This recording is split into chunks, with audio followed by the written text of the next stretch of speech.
Presentamos Escaparate, un instante lleno de sorpresas para compartir junto a César Abueid. Escaparate, un espacio diferente, con interesantes invitados, música, política y cultura. Entretenidas pinceladas de lo que ocurre en la vida diaria. Escaparate, escaparate. Gracias por estar con nosotros en una nueva edición de Escaparate en la radio pública de nuestro país, Radio Universidad de Chile. Nos sintonizan en radio.uchile.cl, en el 102.5 de la frecuencia modulada también, y estamos en la plataforma Spotify junto al querido Patricio Núñez en todo el tema técnico con nuestros panelistas e invitados. Queremos aportar durante una hora al pensamiento crítico. Espero que les guste el Escaparate de este domingo. Hola amigos de Escaparate, soy Hugo Silva. Soy músico, posiblemente, no sé, algunos de ustedes me puedan recordar porque fui parte de Santiago del Nuevo Extremo. Quería contarles en esta ocasión que ahora estoy lanzando mi carrera de solista y que pueden encontrar mi trabajo en Spotify, y en todas las otras plataformas digitales. También se pueden informar de lo que estoy haciendo a través de mi Instagram, @Hugo Silva Músico. Así que nada, les dejo un saludo grande a todos ustedes y los dejo invitados a escuchar mi nuevo single que se llama Quintero.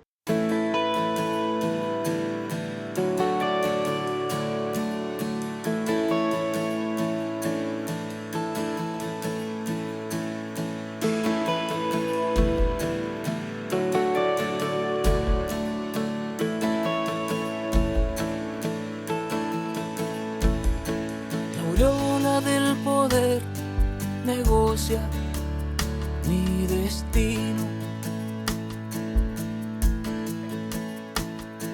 la cumbre de las penas dictaminan un final.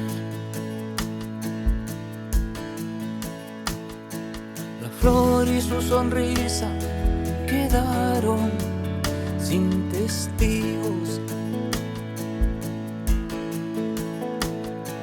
La luna media sí su extraña forma de mirar.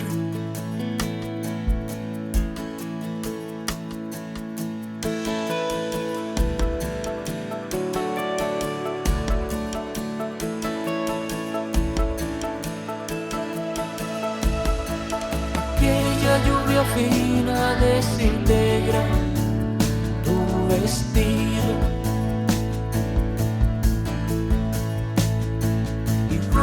Por tu pelo mil guirnaldas de alquitrán. Seguro en este invierno ya no hay baile con el río. Seguro en este invierno ya no hay danza con el mar.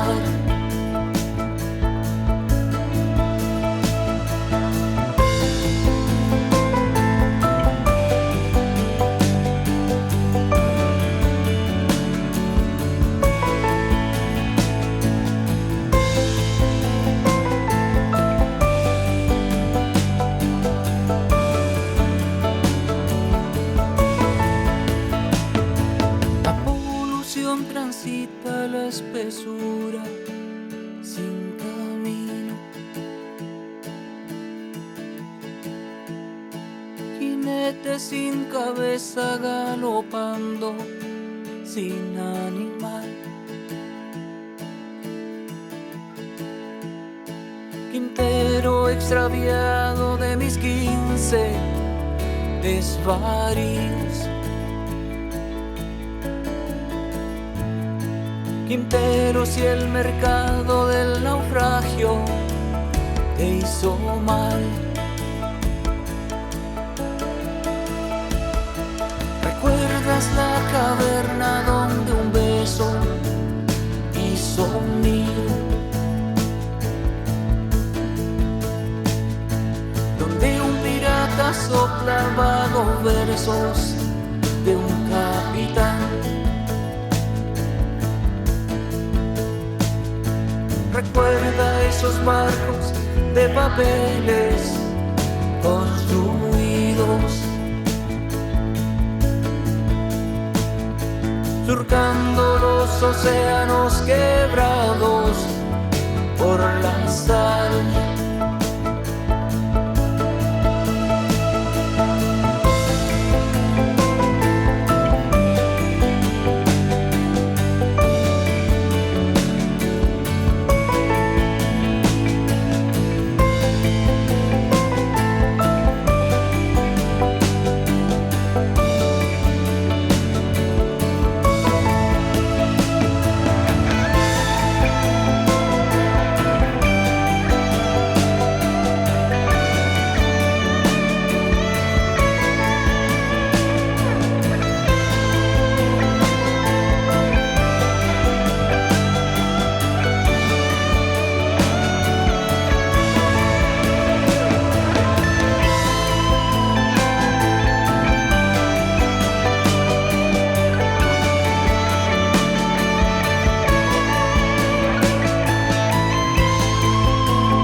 Escaparate. Pensamiento crítico. Hola, ¿cómo están? Un saludo a las amigas y amigos de Escaparate de parte de Fundación Sol. ¿Sabías a quién beneficia integrar el sistema tributario? En Chile, la recaudación tributaria equivale al 20,6% del PIB. Este valor se encuentra por debajo del promedio de América Latina y el Caribe, que llega a 21,3%, y muy por debajo del promedio de la OCDE, que alcanza 33,9%. La evidencia comparada muestra que la mayoría de los países de la OCDE que logran mayores niveles de recaudación que Chile operan con sistemas tributarios desintegrados. En Chile, en cambio, opera un sistema semi-integrado. En este contexto, el proyecto de ley impulsado por el gobierno, que busca avanzar hacia una mayor integración del sistema tributario, debilita la capacidad del Estado para recaudar. Permite que el impuesto pagado por las empresas opere como crédito para sus dueños, reduciendo la carga sobre las rentas del capital. Esto quiere decir que los dueños o accionistas podrían volver a usar el 100% de lo que pagó la empresa como crédito contra sus impuestos personales. Pero no solo se trata de recaudar más, sino de manera justa. Según cifras del Ministerio de Hacienda, en Chile el 1% más rico concentra más de la mitad del patrimonio total. Esto deja en evidencia que el sistema tributario no está funcionando como un mecanismo efectivo de redistribución de la riqueza. En lugar de avanzar hacia una mayor justicia tributaria, se promueven medidas que apuntan en sentido contrario y que terminan debilitando la capacidad del Estado para financiar derechos sociales. El análisis de cifras y estadísticas que realizamos en Fundación Sol es gracias a la red de donantes que mes a mes nos hace un aporte. Si deseas ser parte de esta red, ingresa al banner de nuestra página web fundacionsol.cl que dice donar. Ahí podrás ingresar un aporte único o un aporte mensual. La psicóloga Leticia García está en Escaparate. Tremendo aporte en nuestro escaparate, nuestra panelista, la psicóloga Leticia García. Hay una muy buena noticia que tiene que ver con Leti. Ella vuelve con sus talleres para el buen vivir. ¿En qué consisten estos talleres para el buen vivir que han despertado durante los años que hemos estado en Escaparate mucha atención de parte de nuestras auditoras y auditores? Bueno, que lo explique la misma Leti esta noche de Escaparate. Hola, querido César. Un abrazo muy cariñoso para ti, para las auditoras y auditores. Quisiera agradecerte, César, y agradecer también a quienes me escribieron la semana pasada cuando anuncié que iba a empezar de nuevo con los cursos. En realidad el concepto de curso es un poco duro. Son talleres de experiencia, talleres para el buen vivir, el ciclo de talleres para el buen vivir. Contarle a los auditores y auditoras que hace un par de años realizamos un ciclo de 4 talleres que tenían que ver desde lo más simple tal vez a una cosa más compleja, con la posibilidad de estar en un ámbito con otras personas, conocer ciertos elementos psicológicos básicos y sobre todo adquirir determinadas herramientas para poder mejorar mi calidad de vida, mi capacidad de autoobservación, mi capacidad de autodominio, mi equilibrio entre cuerpo y mente. Los temas que trabajamos ahí fueron respiración, fueron relajación, fue comunicación, avanzando hacia lo interpersonal y en una situación que tal vez nos faltó profundizar un poco, que tiene que ver con el manejo de situaciones traumáticas. Bueno, vamos a repetir ese ciclo. Repetirlo para aquellas personas que en su momento no lo pudieron hacer y les interesó, lo necesitaban. Pero también nos vamos a ampliar a otro tipo de temas que ya no tienen que ver solo con la problemática personal que se tiene y que tratamos de entregar a través de estos talleres determinadas herramientas para su superación. En términos de lo psicológico, psicosocial, para poder sentirme mejor conmigo mismo, conmigo misma y con el mundo. Vamos a agregar algunos elementos que tienen que ver con cómo nos relacionamos con ese mundo, ¿no? Me refiero a que vamos a tener 2 ciclos. Un ciclo que es de trabajo personal, por así decirlo, de trabajo con uno mismo, y un ciclo que apunta a una mejor comprensión del mundo para avanzar en su transformación. ¿Por qué? Porque lo que pregonamos cada vez que conversamos, César, es cómo poder entender de que no hay cambio social sin cambio personal, pero tampoco hay cambio personal sin cambio social. Es decir, necesitamos transformarnos personalmente para avanzar hacia la transformación del mundo. Porque cuando transformamos el mundo nos transformamos nuevamente nosotros como personas. Es decir, es una energía que va y viene. Así es que invitar a los auditores y auditores a lo siguiente. Primero, a interesarse por realizar estos talleres, a ser parte de estos talleres. Los talleres van a ser online, van a ser por Zoom. Yo vivo en el sur y además tuvimos ya una linda experiencia en la versión anterior de que participaron personas de distintas regiones, que enriquece el tema, y online eso se puede hacer. Así que cualquiera puede participar en esta actividad. Segundo, me gustaría mucho que a los temas que he mencionado, los auditoras que tengan interés puedan escribirme y sugerir 2 cosas. Otros temas en los cuales tenga interés en participar, sobre todo respecto del aspecto de lo social, ¿no es cierto?, del proceso de transformación social, de comprensión del mundo de un modo más estructural, donde uno se vea incluido en ello y por lo tanto la experiencia que uno vaya a desarrollar le permita una posibilidad de transformación del mundo. Por ejemplo, comprender quién es uno se ha ido constituyendo a partir de la situación en la que me formé, cómo es ese paisaje de formación del que soy parte. Y por lo tanto, desde allí entender cuál ha sido la paisaje de formación que se ha constituido para mis hijos, por ejemplo. Bueno, me gustaría que las personas que tengan interés me escriban y puedan indicar otros temas que puedan ser constitutivos de un desarrollo por mi parte de un taller. ¿Y por qué se llama taller? Porque es experiencial.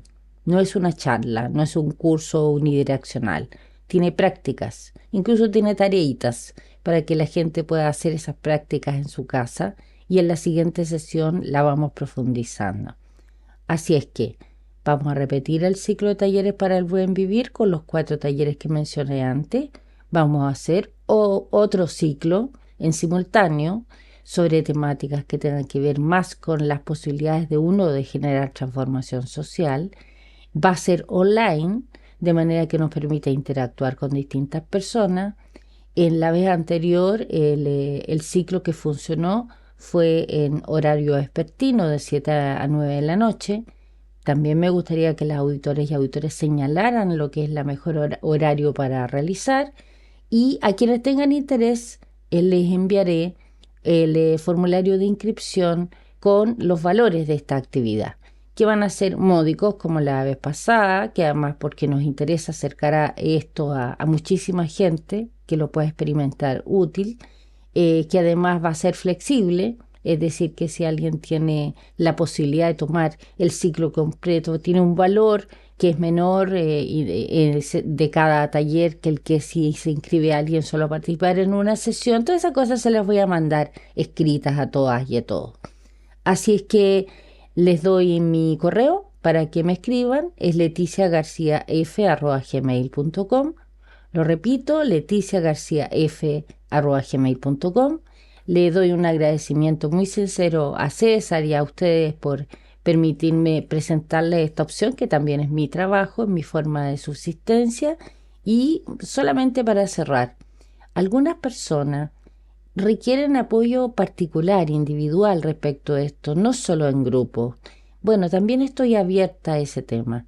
Y yo creo que lo más interesante sería que personas que tuvieran necesidad participaran en estos talleres y que algunos elementos de profundización lo podamos hacer de manera individual, y también tengo esa disposición.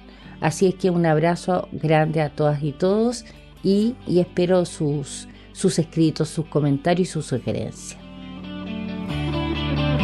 Escaparate, pensamiento crítico. Luis Alberto Soto es un chileno como usted, como yo, que nos está escuchando hasta ahora en Escaparate de Radio Universidad de Chile, pero con una situación de vida que a lo mejor no todos la hemos vivido.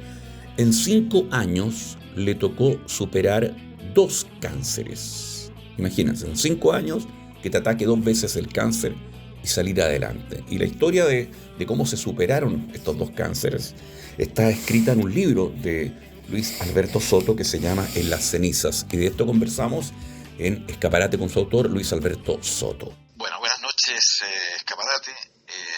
Efectivamente, este es un libro que de alguna manera recoge lo que fue mi experiencia durante esos 5 años en los que atravesé 2 cánceres. Un primer cáncer más o menos tratable, con buen pronóstico, y un segundo cáncer que era bastante más grave y más agresivo, digamos, ¿no? Y el libro trata de recoger no solo la experiencia, no solo la anécdota, la historia, ¿no?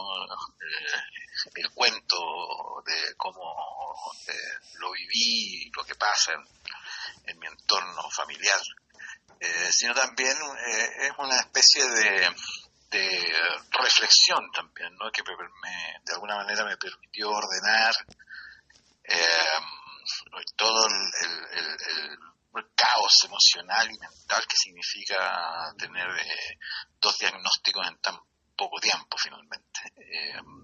Entonces me puse a escribir como una manera también de ordenar y de atravesar esto y de darle sentido de alguna manera a todo lo que estaba pasando. Fíjate que si uno piensa que en Chile, de 4 personas que fallecen, una lo hace por cáncer, significa que tú, qué bueno que no fue así, hubiese fallecido 2 veces. O sea, tú tuviste la posibilidad de haber fallecido 2 veces, con 2 cánceres en 5 años. Efectivamente, claro. Efectivamente.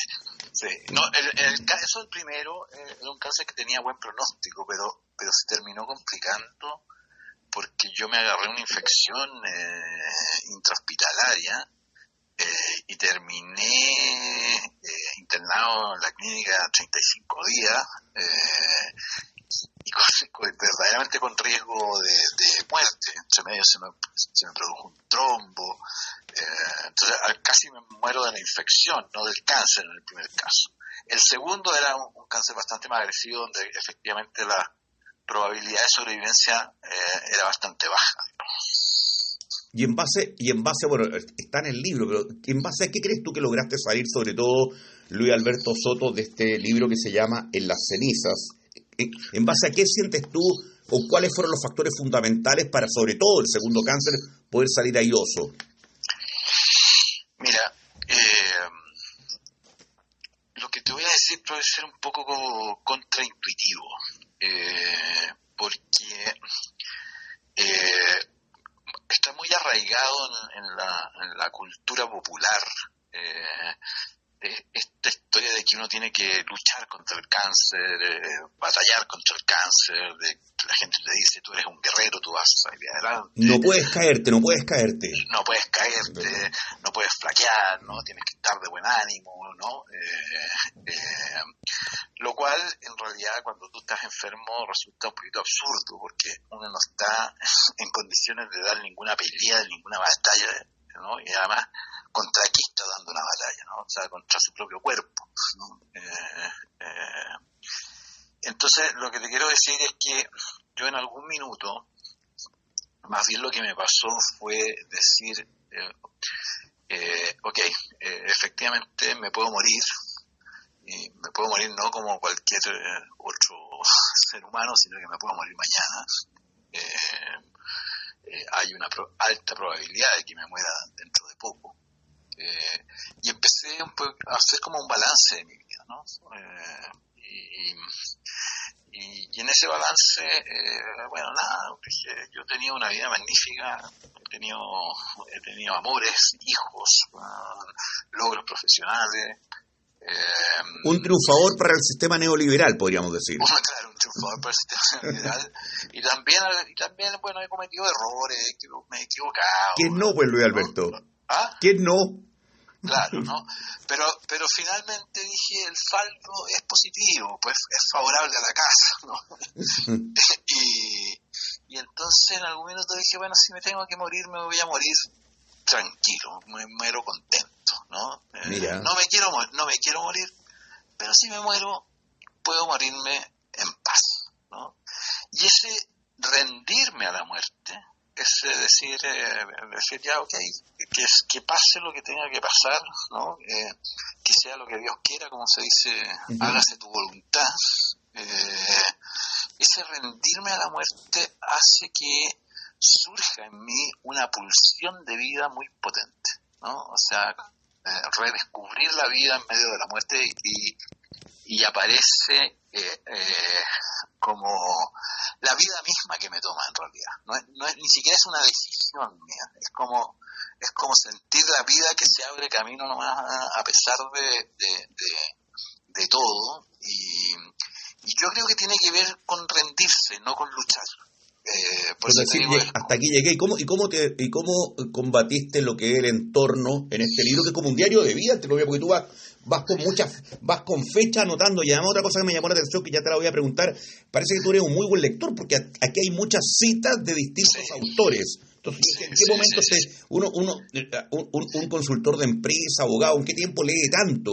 Porque esa es la impresión que a mí me dejó. Pero ¿cómo combatiste el entorno tuyo? Que me imagino te debe haber dicho, vamos Luis, vamos, si se puede, vamos, anda a hacer esto, vamos al médico, consultemos a otro. Cuando tú ya te habías rendido, entre comillas. Sí. Yo te diría que, claro, que el cáncer es una enfermedad que no solo afecta al enfermo, sino naturalmente a tu entorno familiar, ¿no? Como me dijo alguna vez un amigo, todos somos víctimas, todos fueron víctimas, ¿no? Porque al final del día el entorno tiene que adaptar toda su vida, su rutina, el orden familiar en torno al enfermo, ¿no? Y para el entorno, yo a veces creo que para el entorno es más difícil que para el enfermo, porque el entorno te está viendo como alguien que se está muriendo, y tú no necesariamente te estás viendo así a ti mismo, ¿no? O sea, hay días en que yo tenía ganas de trabajar un poco, ¿no? De sentirme activo, y el entorno te dice, pero ¿cómo vas a trabajar? ¿Cómo vas a salir a la calle? ¿No? O sea, y tú estás muy grave. Exactamente, tú estás muy grave, tú no te das cuenta de la gravedad de lo que tienes. ¿No? y cuando uno decide también esta cosa, dice, bueno, mira, ya aceptemos que me puedo morir nomás y vivámoslo en paz. También para el entorno esta rendición es muy compleja, porque en el fondo te dice, tú te quieres morir, eso es lo que pasa, ¿no? Eres un egoísta, no piensas en nosotros, ¿no? Nos vas a dejar solos. Y eso es lo que la pregunta por Luis Alberto Soto, autor de En las cenizas, este libro que habla de cómo Luis Alberto enfrentó estos dos cánceres de los cuales salió airoso. ¿Cómo te paraste ante eso, justamente ante esas presiones? ¿Qué hiciste tú? Yo frente a depresión es básicamente lo que de alguna manera lo que hice fue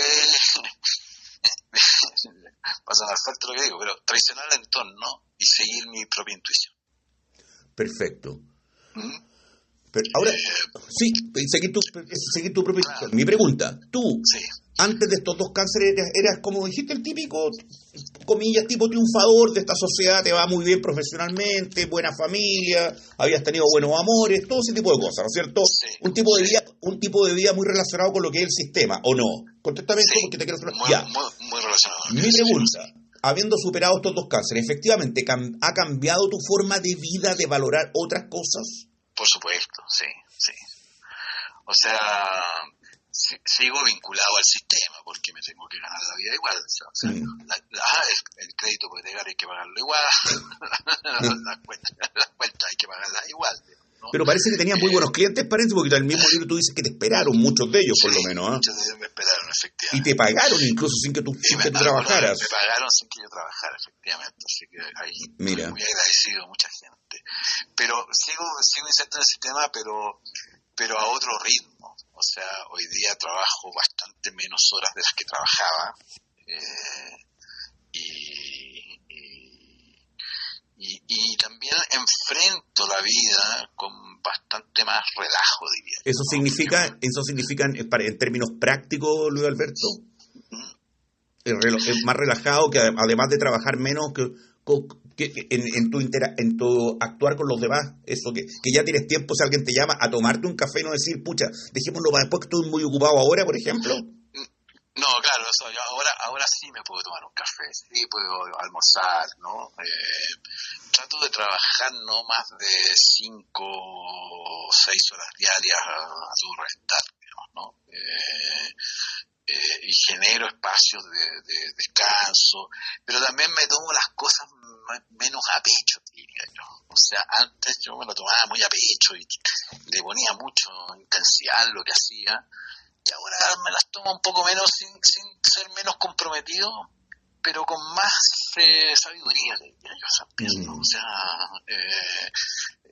menos ansioso. El peso real que tienen las cosas. El peso real que tienen las cosas, por lo que es importante. Y lo que no lo es. Y lo que no lo es, claro, y te das cuenta que en realidad hay muy pocas cosas graves en la vida. Hay algunas que son importantes, pero no son graves. Entonces... Oye, lo que yo te preguntaba, Luis Alberto, esto de la lectura, porque eso es con cáncer y sin cáncer, parece. Sí, no, eso sí, eso de toda la vida.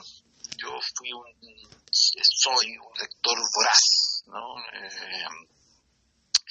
Soy un lector voraz desde muy chico, digamos. Yo tengo una biblioteca que tiene unos 3.000, 8.500 libros, que ya no sé dónde meter, ¿no? Y siempre fui muy lector y siempre tuve el bichito de escribir, ¿no? Y algunas veces escribí algunas cosas, pero nunca lo hice nunca lo hice en serio, digamos, ¿no? Hasta que vino esta experiencia y dije, bueno, quizás sea un buen tema para narrar, ¿no? O sea, una experiencia que merece ser narrada, así que me puse a escribir ya y con más constancia, con más perseverancia, más sistemáticamente, digamos, ¿no? Y efectivamente, como tú decías, hay muchas citas de lectura, no solo de lecturas, también de películas en el libro, porque son lecturas que de alguna manera me acompañaron y me ayudan a reflexionar sobre lo que me está pasando y a darle sentido a lo que me está pasando, ¿no? O sea, no son citas al azar, sino que tienen que ver con momentos de la experiencia que de alguna manera me ayudan a ordenar y a decir, esto puede ser, ¿no? Esto me hace sentido, esto, ¿no? Oye, Luis Alberto, me llamó gratamente la atención, porque yo no quiero montar el libro, hay que dejarle a nuestras auditoras y auditores, pero la buena relación que había entre tu, por decirlo así, tu primera familia, con la madre de tus hijos, y tu segunda pareja, que por lo menos al momento de escribir el libro estabas con ella, había como todo como que fluía bien, y qué bueno que haya sido así en medio de la situación. Sí, efectivamente, con la madre de mis hijos tenemos una relación bastante buena, diría yo, incluso de cierta amistad, ¿no? Pasa por altibajos como toda relación de cónyuges, pero en general es una relación buena y amistosa, y yo creo que ella además se portó muy bien durante todo ese periodo, no solo conmigo, sino con mis hijos, y que les dio apoyo, protección, ¿no? De alguna manera que les evitó una experiencia que podría haber sido mucho más dolorosa de lo que fue hace años, claro, ¿no? Sí. ¿Y con tu pareja de ese momento? Y con mi pareja en ese momento también, también teníamos una muy buena relación.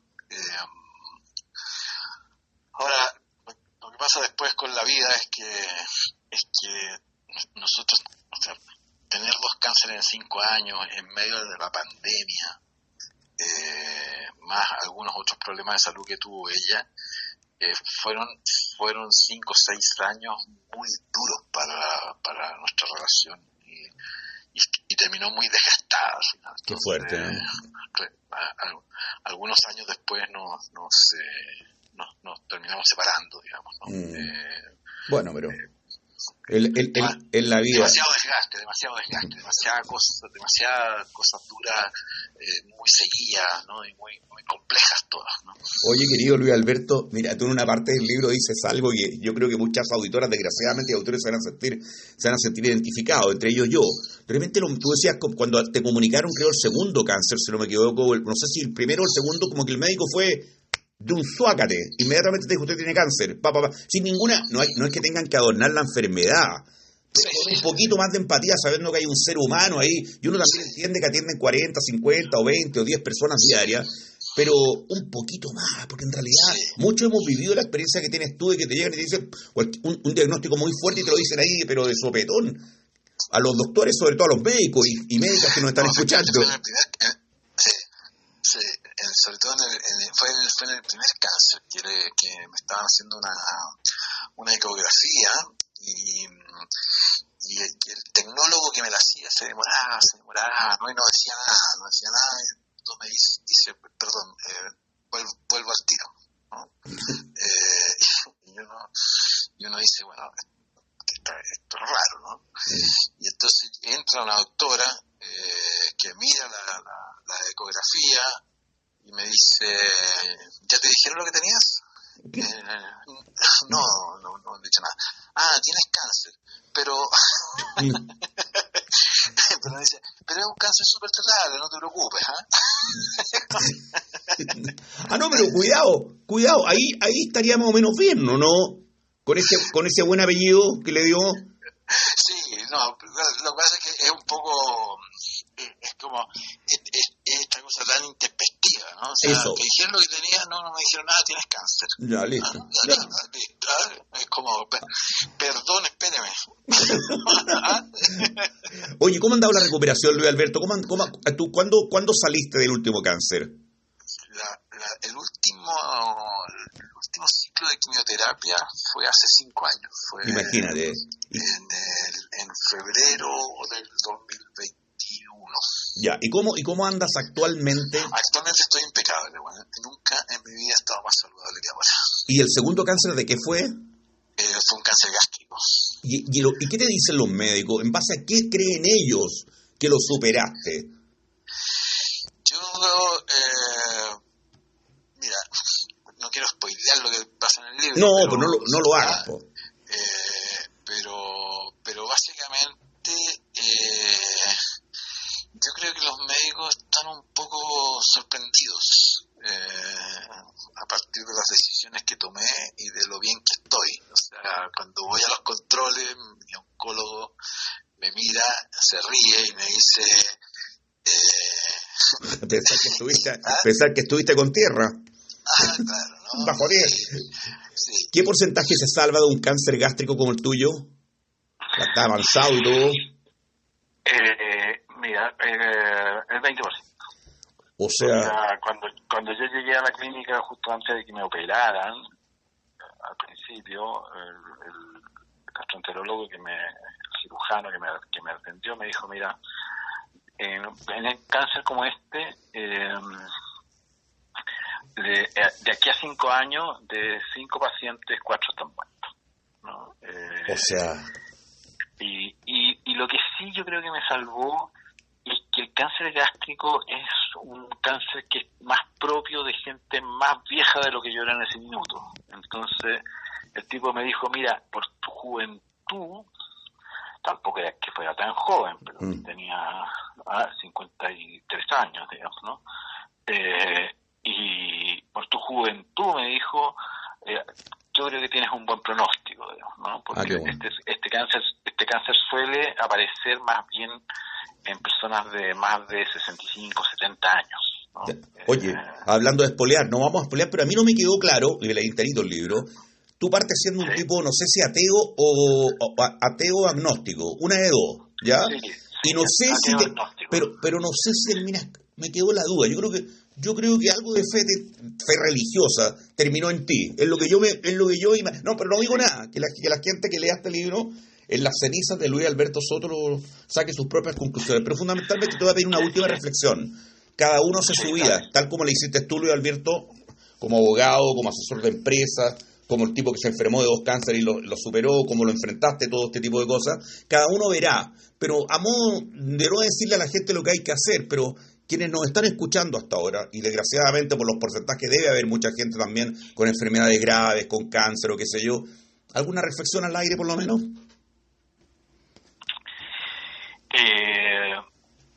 Mira, yo, 2 cosas, aunque no spoilee, efectivamente yo era un tipo que más bien me definía como ateo agnóstico, pero en el camino fui recuperando una vida espiritual que tenía largamente olvidada, digamos, ¿no?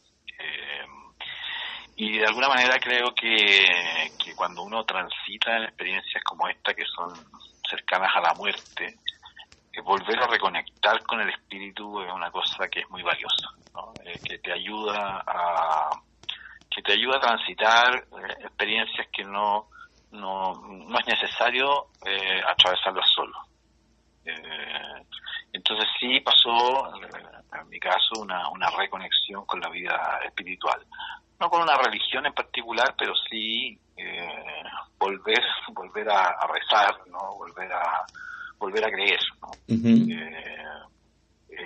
Y yo creo que ese es un camino que yo creo que sí ayuda, ¿no? O sea, creo que tener un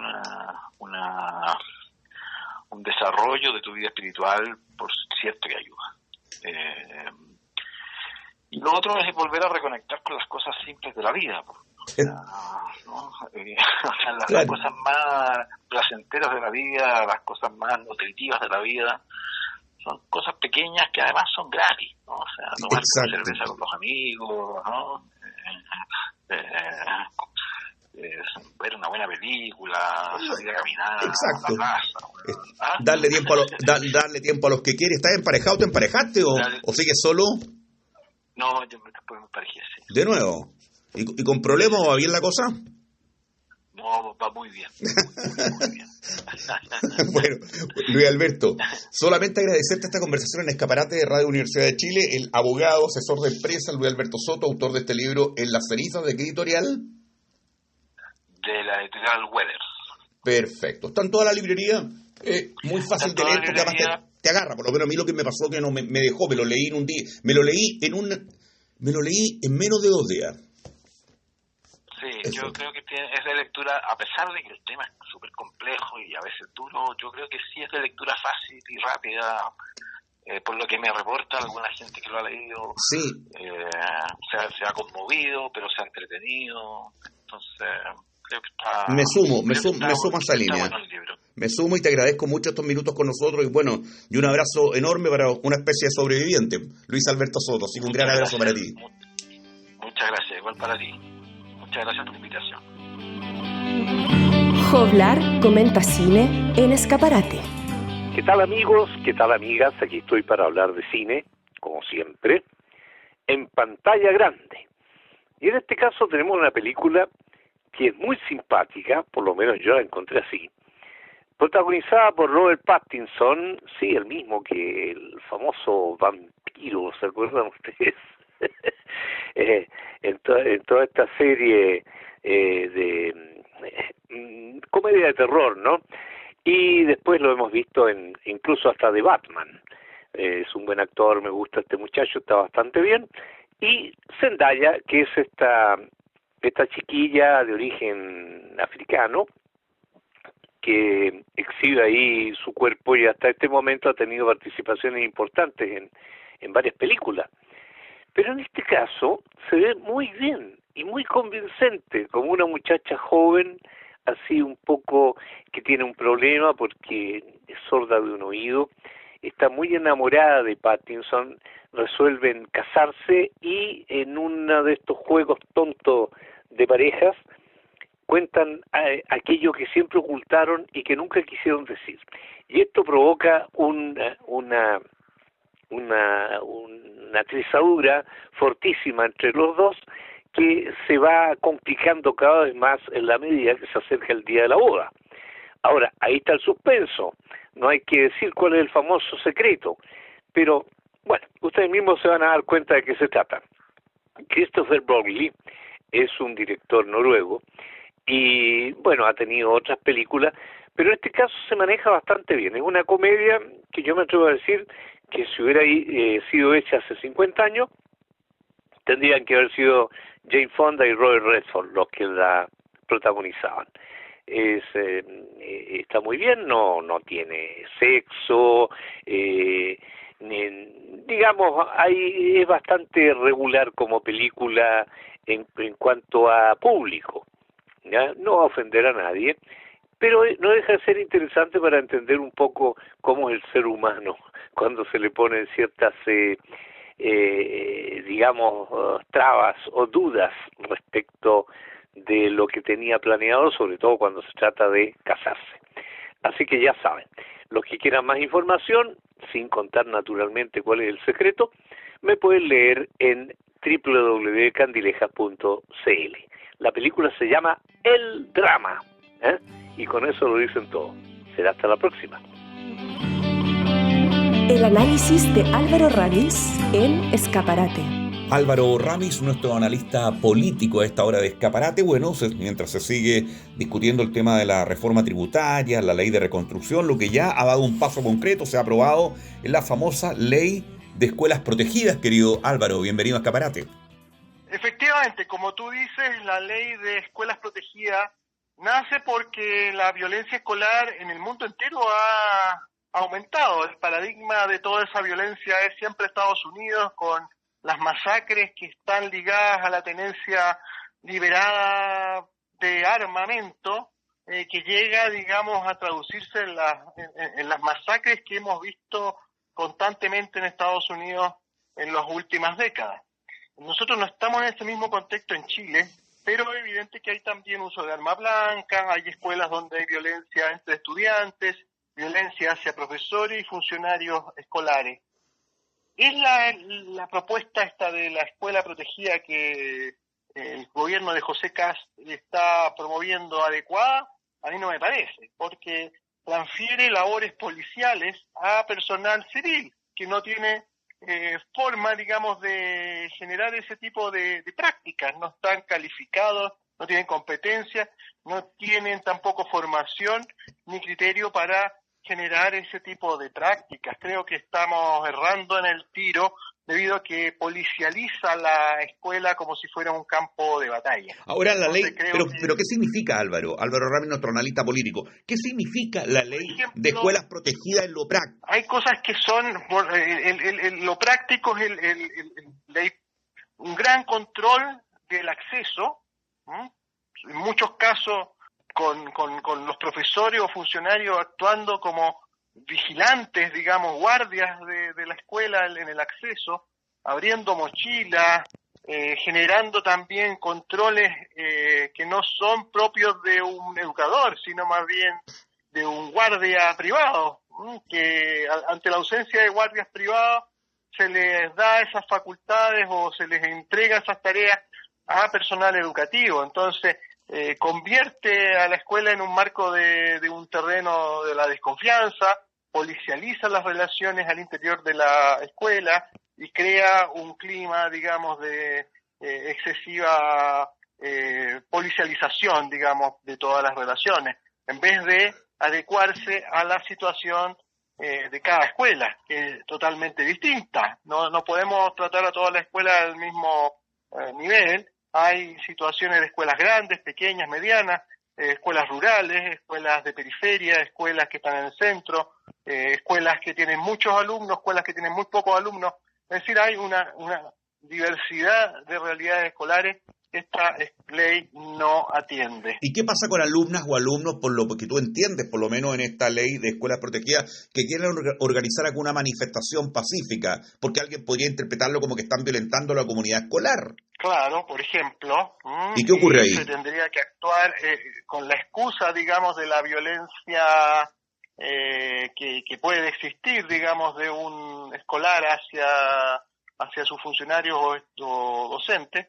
Se aplicarían sanciones que son muy gravosas y además bajo marcos de restricción también muy dañinos. Entonces, yo creo que tenemos ahí que adecuarnos al contexto de cada escuela. Yo no digo que no existan escuelas donde hay grados de violencia incluso muy peligrosas, digamos, pero esto estamos hablando de una ley que se está legislando a nivel nacional, donde no hace distinciones. Lo más adecuado acá es que exista un plan pertinente a la comuna y dentro de la comuna a establecimiento por establecimiento, y que eso sea sancionado por el sostenedor, ya sea el municipio, o sea el SLEP, o sea el sostenedor privado, el que sea, pero que exista un plan de seguridad escolar es adecuado. Lo que no es adecuado es esta prescripción nacional, este marco legal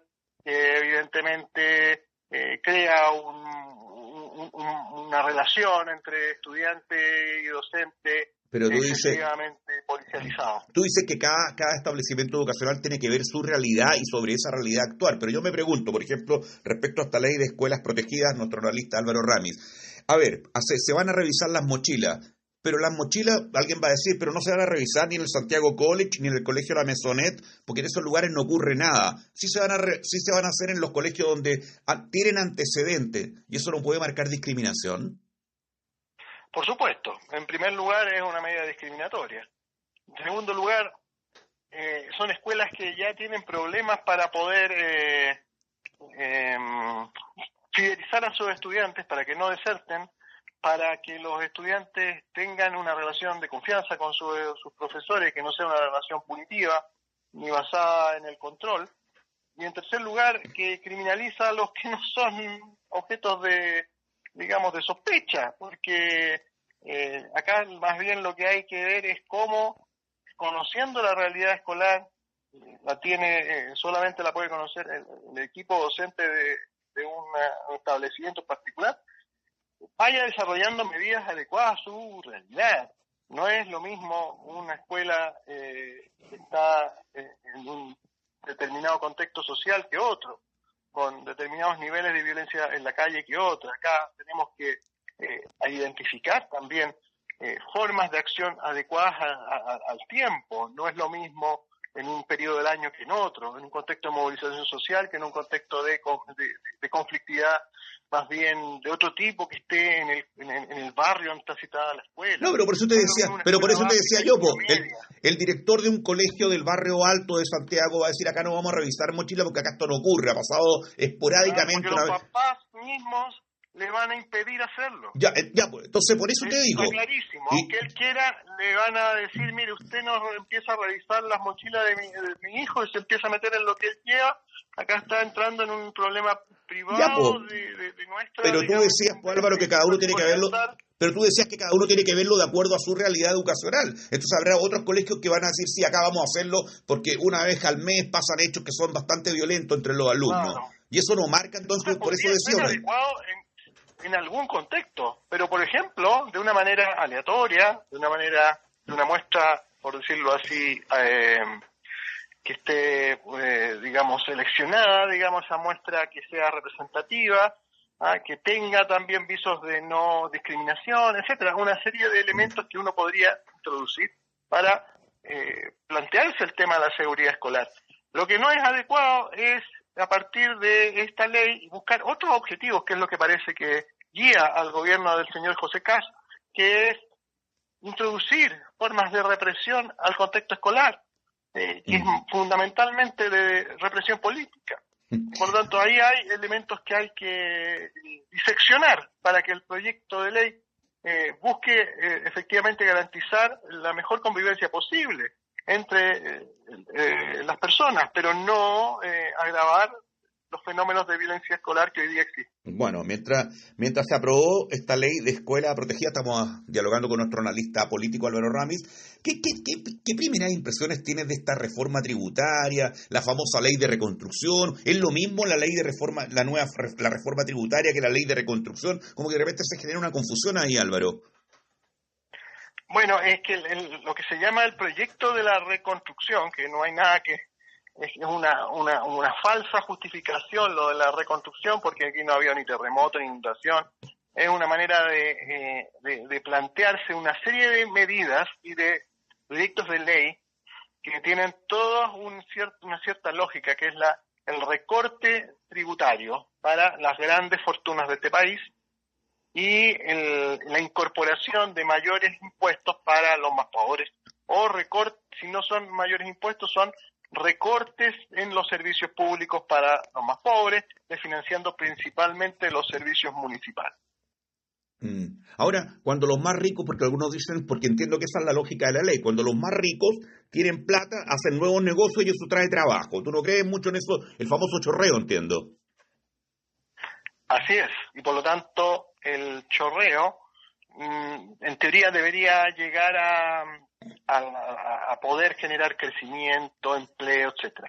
Elementos todos que han sido desmentidos por la evidencia, no por una construcción ideológica como la que ellos hacen, sino por la evidencia empírica de experiencias que ya han cursado: la dictadura militar en Chile, el gobierno de Margaret Thatcher en Inglaterra, el gobierno de Reagan en los años 80 en Estados Unidos, Menem en Argentina. Todas esas experiencias muestran que esta idea de aliviar la carga tributaria a los más ricos, gravando, digamos, o reduciendo prestaciones sociales para los más pobres, no genera crecimiento, sino más bien un estancamiento económico. Y por lo tanto no hay ningún elemento que permita mostrar que eso pueda rendir fruto. ¿Y de qué forma se genera justicia económica del billete que está circulando en el país, crees tú? Mira, lo que más yo creo que se debe hacer es poder gravar justamente a las grandes fortunas, que hoy día son las que están extrayendo esos recursos y lo están invirtiendo en el extranjero. Entonces la captura de esa renta, esa plusvalía, esa forma, digamos, de ganancia superavitaria, que hoy día grandes grupos económicos trasladan a inversiones fuera del país. Álvaro Ramis, nuestro analista político, un tremendo abrazo para ti. Gracias por tu participación de todas las semanas. Muy bien, muchas gracias a ti. Hicimos escaparate junto al querido Patricio Núñez en radio.uchile.cl o en el 102.5 de la frecuencia modulada. Ahí depende de donde nos hayan sintonizado. Y también nos pueden volver a escuchar, atención, en la plataforma Spotify, eso es, y también en nuestro canal de YouTube. Muchas gracias por haber estado con nosotros y nos vamos a despedir con Sergio Zúñiga. Hola, soy Sergio Zúñiga y les presento las palabridades, poesías y cuentos, aquí en Escaparate. Malas ideas, las posibilidades de que mi novia me perdonara por haberme olvidado de nuestro aniversario eran remotas. Además, yo ya había cometido una seguidilla de errores, como por ejemplo, el dejarla plantada por irme con los amigos, el fútbol, la chela de la esquina, el no decirle cosas bonitas como antes, suficientes motivos para que ella estuviese dolida. En mi arrepentimiento, me di cuenta que no quería perder esa preciosura y quise remediar el garrafal error de haberme olvidado de la fecha en que se cumplía un año más de esta bella relación. Estratégicamente me acordé del recurso perfecto para ponerse en la buena: un ramo de flores. Junté las monedas y compré las violetas más aromáticas que pude encontrar en el centro. hermosas flores para una hermosa flor. De esta forma, ella perdonaría mis errores y yo salvaría mi relación. Estuve ansioso toda la tarde, contando las horas para salir de la pega e irme lo más rápido posible a su casa y ofrecerle esa romántica sorpresa. Dieron las 5 y en un 2x3 salí de la oficina. Las flores relucían y la ciudad parecía descontaminarse con su aroma. Ella no se sorprendió, ni menos me perdonó. Mi estrategia de reconquista había fracasado. Solo a mí se me ocurre tomar el metro en horario punta. Y así hemos presentado Escaparate, simple y directo, Escaparate. El próximo domingo a las 21 horas en Radio Universidad de Chile, César Abueit regresa con Escaparate, Escaparate.